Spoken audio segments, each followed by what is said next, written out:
Hi, today is Saturday, March 18th, 2017. It's the 6th day of the third week of Lent, and this is As Sweet Speaks. And today I'm going to talk about how leftists and Islamists are, how the left is fellow travelers with Islamists and things related to this. Recently, something in Sweden called the Authority for the Protection of the Society and Awareness took a look at what the Muslim Brotherhood was doing in Sweden. This authority is called Myndigheten för samhällsskydd och beredskap in Swedish, for any Swedish viewers. And the Muslim Brotherhood have been active in Sweden since the 1970s. Of course, they were much smaller in Sweden back then, because, that's 40 years ago. But somewhere around that time they started their activities in Sweden. And they have been eating their way into political parties, especially left-wing parties, and especially the Green Party, actually. Maybe they are confusing the environmental green color with the green color of Islam. Who knows? And maybe the old Greens have confused this too, and they think that Muslims are some sort of environmentalists because of the green. Okay, bad joke, I know, but... And there was even an Islamist in the Swedish government, Mehmet Kaplan, who was Minister for Housing. But he didn't do much for housing in Sweden. As far as I know, nothing happened concerning housing during his time as minister, and nothing has happened after that either. Nothing positive, at least. They should have. Well, I could talk about what they should do with housing in Sweden, but okay, that's way over there digression that doesn't belong in this video. The point here is that he wasn't doing what he was. What he was there to do. No.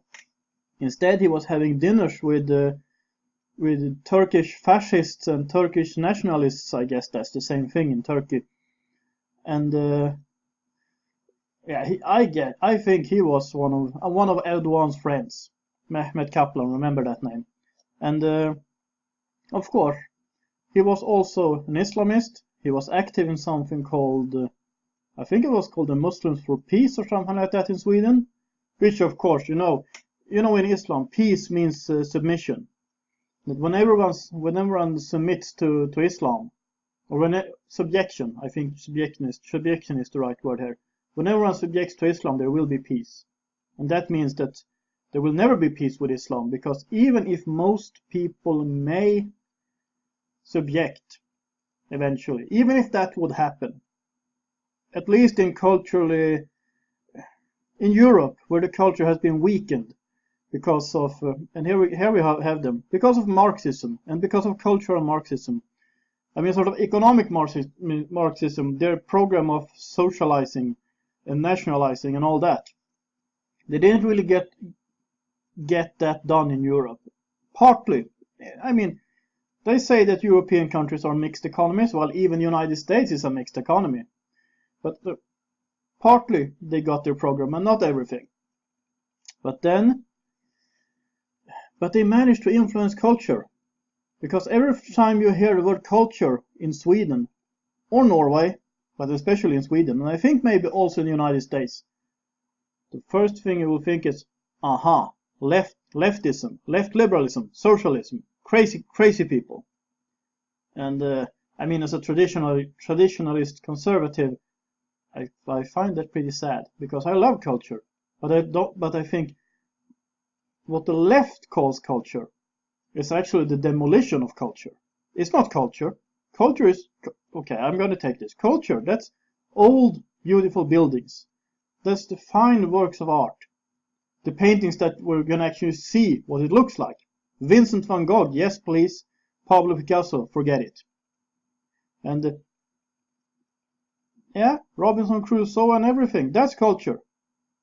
But a lot of the stuff that's called culture today is not culture. But anyway, but okay, let's get back to the left and the Islamists, or the left and the Muslims, the left and Islam. Recently, on International Women's Day, which should be called the Soviet Women's Day, because the Soviet Union were the ones pushing for this, and yeah, it's actually a Marxist celebration like all the other. But anyway, the Swedish comedian, he's an old boxer, and then he became some sort of TV star, and I think he's written a few books on cooking, and he's a little of everything. Paolo Roberto, his father's Italian, hence the name. But he made a joke on Twitter about that boobs is the proof that men can focus on two things at once. And this became a hot topic in Sweden, because all the leftists and all the feminists were crying out in a choir what a terrible man he is. Okay, it was a sexist joke. Yeah, okay, fine. One, who is this joke sexist against? Is it sexist against women or against men? As I said in another video, think about that. And two, in Sweden, as a consequence of Islamic and Middle Eastern culture or immigration, and as a result of importing clan cultures, there are now balcony jumps in Sweden. That didn't happen in the 1970s or in the 1980s. I'm not sure if it started in the 90s or in the 00s, but it started somewhere around then. And the girls, because it's always girls, the girls jumping are not named Anna, Stina, or Helena. No, they are named Aisha, Fatima, and the like. You have youths throwing rocks at policemen and riots. Okay, they are, I think, usually not devout Muslims. They are second or third generation immigrants, usually from Middle Eastern or some sort of Muslim background, probably not very devout themselves. They are just somehow at war with the Swedish society. You have jihadist warriors coming from Sweden, or at least born and raised in Sweden. They are usually not Swedish in any ethnic sense, but they are Swedish citizens. They speak Swedish, maybe even as their first language. They grew up in Sweden. And Gothenburg was, at least a few years ago, the city in Europe with the highest number of IS warriors per capita.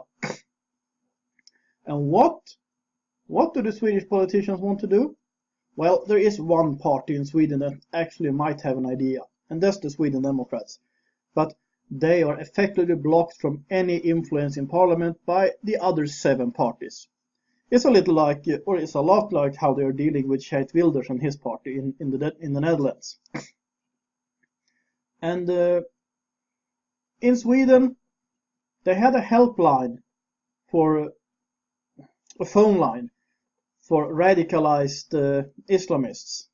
You could call there, or if you were worried about your son being radicalized, or maybe your daughter, there are also Muslim girls who go to the Islamic State to become jihadist wives. And this helpline, I think they had 4 calls or something in the years they had it, and now they haven't got it anymore. They realized it didn't work. It was just a waste of time, money, and energy that could be used more efficient. But I mean, this is the thing. And I mean, you would imagine that feminists would oppose Islam, but they do not. Because Islam and feminism has the same enemy. Marxism and Islam has the same enemy. And that's why they are cooperating with each other. They have the same enemy. Me. I mean, to put it bluntly, their enemy is me.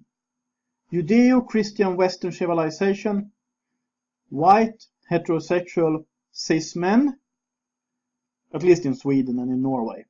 In America, it would just be Judeo-Christian, people believing in American values, i.e. Judeo-Christian Western values. That's their enemy. And just to underline this so no one misunderstands. This is not about color. This is not about ethnicity. This is not about the blurry concept of race. It's about ideas. If say that a black American or an African American, if that is the correct term, would move to Sweden, and this person would be a confessing Christian, he or she would also be their enemy. Make no mistake about that. Because an interesting thing, because okay, well let's take Iran and Lebanon first, because I also want to talk a little about some of the Christians. Way too many in Sweden, in Norway actually, among them. So let's take Lebanon first. In Lebanon was a Christian country. Beirut was the Paris of the Middle East. It was a relatively rich country, a rich and peaceful country. They had no problems. I mean, no real problems, not like the rest of the region. And then they started taking in Muslim refugees. Maybe they were real refugees, but they were taking them in, whether they were real refugees or economic migrants or whatever. Do you recognize this situation? You should listen to Brigitte Gabriel. She says a lot about this. And what happened was that Muslims took over Lebanon. They had civil war. A lot of the Christians fled. There are many Lebanese Christians living in Sweden, for instance. Some of them are living in the United States. And also you have the Syriacs. That is the Christian Syriacs that lived in Syria and in Turkey. Lots of them live in Sweden now. In Södertälje, there is a large community of them. They haven't always been the nicest people because of their clan culture. They're still better than Islam. And if you ask any of them what they think about Islam, you'll have to dig pretty deep to find one who is positive, who has a positive inclination towards Islam. But of course there is one or two. There's always one or two. And you can see the same attitudes among Christians in Sweden and Norway. Christians who may be theologically conservative, they may understand theology to some degree, but they don't understand politics. And because of that, when anyone objects to the Muslim migration, you will be called a racist. You will be told that as a Christian you should just open the borders and let everyone in. If you just tell them about Jesus, everyone will be converted. Does this sound naive to you? It sounds naive to me. And and mind you, I know that a lot of Muslims are leaving their faith and turning to Christ in the Middle East, in Iran, even in Pakistan, in the Islamic countries. This is happening. I know this. Even though the media are not really reporting, sometimes you see a story or two. So of course it can and do happen. It's not about that. And there are also some who convert for real when they come to Western nations. Yes, this happens. But should you allow people who hate you to just come into your country, to take over your country, to loot you and kill you and rape you? Should you allow this? Is this Christian? And if someone is going to talk that you should love thy neighbor, yes, you should. But who is your neighbor? Yes, the Muslim migrant is your neighbor. Maybe the Muslim migrant would be better off at home if they would just be able to create a functioning society in the Middle East. That means if the Middle East is Christian again. That's what needed in the Middle East. And of course, Christian refugees is a completely different issue, which could and should be discussed, what we should do about them. But that's not the point right now. But what about my neighbor already living here? What about the old Christian lady living next door? Is it nice to her to allow people in who might rape her, who might kill her, just because they see she wears a cross? And I mean, we have a responsibility to take care of this planet. And that is not only an environmental thing, as many of the left Christians think. It's also about culture. It's about having functioning societies. And it is better if countries like Sweden and Norway export peace and progress, the right kind of progress, not the Marxist progress, then if we import conflicts, war, Sharia, Islamism, I could go on forever. I noticed this. I could go on forever about this. So let's take Iran too. In Iran, the left and the Islamists, and just to make this clear, Islamist is a word I don't really like, because what is Islamism? Islamism is political Islam. Is there a non-political Islam? I mean, in the Middle East, they sort of got a non-political Islam sort of for a while. But that was because they were influenced by Christians and by Christianity. Because if you look at the Quran, if you look at the Hadiths, if you look at Muhammad's own example, and I refuse to call him prophet, he's a false prophet and, yeah, a lot of bad things. There is no such thing as an unpolitical Islam if you go by the definition of Islam, if you go by the Quran, by the Hadiths, and by Muhammad's own example. That's why I don't really like the word Islamism, but you know what I'm talking about. The Islamists in Iran and the left in Iran, they allied to depose the Shah. And they got the Shah deposed, and the Islamists got in power, of course. Because you know one thing about the left, I was a part of the left for a few years, so I know something about the left.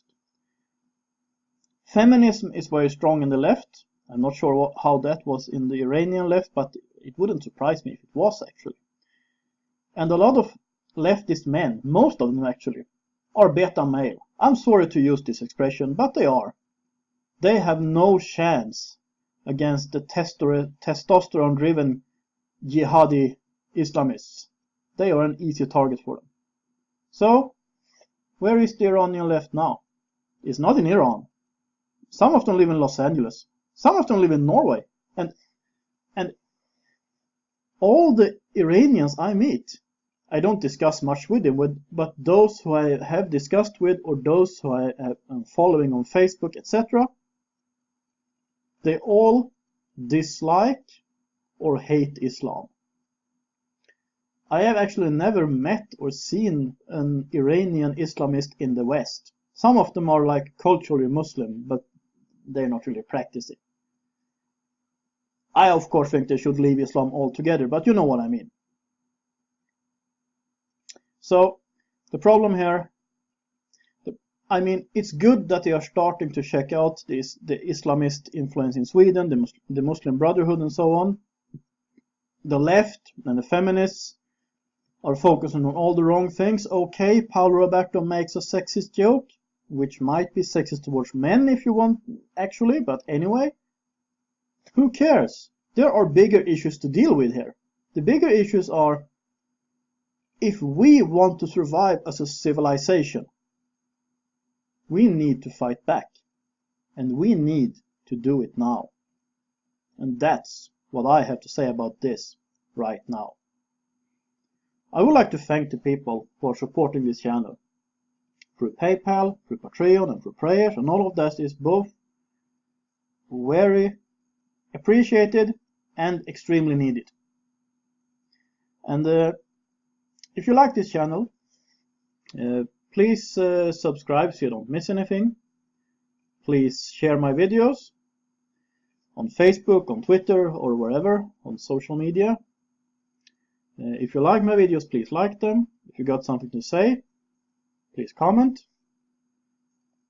And as I said, I very much appreciate any support.